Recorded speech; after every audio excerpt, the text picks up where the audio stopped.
સુરતમાં હત્યાવીઠ લૂંટના ગુનામાં 25 વર્ષથી ફરાર આરોપીની ધરપકડ કરાઈ છે. આગળની કાર્યવાહી પોલીસે હાથ ધરી છે. હત્યાવીઠ લૂંટના ગુનામાં 25 વર્ષથી ફરાર આરોપીની ધરપકડ. નક્સલ પ્રભાવિત છત્તીસગઢના બિલાસપુરથી આરોપી ઝડપાયો.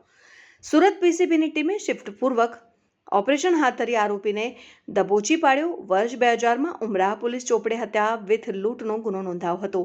આરોપી અમરસિંહ ઉર્ફે બાટી સુખનંદન કુશવા અને તેના મિત્ર સચિન ઉર્ફે રિંકી બ્રહ્મપ્રકાશ વર્મા સહિત સુનિલ ઉર્ફે લાલુ બાબુલાલ સોની વિરુદ્ધ ગુનો નોંધાયો હતો. વર્ષ 2000માં ઘોડદોડ રોડ રંગીલા પાર્કમાં આવેલ વેપારીના ફ્લેટમાં ઇલેક્ટ્રિક પ્લમ્બિંગનું કામ કરવા ગયા હતા અને વેપારીના ઘરમાં એકલી રહેલી મહિલાનું ગળું દબાવી હત્યા કરી નાખી હતી. જે બાદ મહિલાએ પહેરેલા સોનાના ઘરેણાની લૂંટ ચલાવી હતી અને ઘટના બાદ હાલ ઝડપાયેલા આરોપી પોલીસ પકડથી બચવા નક્સલ પ્રભાવિત છત્તીસગઢના બિલાસપુર ભાગી છૂટ્યો હતો. જે તે સમયે આરોપીની ઉંમર 20 વર્ષ હતી. આરોપીએ સ્થાનિક વિસ્તારની યુવતી જોડે લગ્ન કરી કાયમી ત્યાં સ્થાયી થઈ ગયો હતો.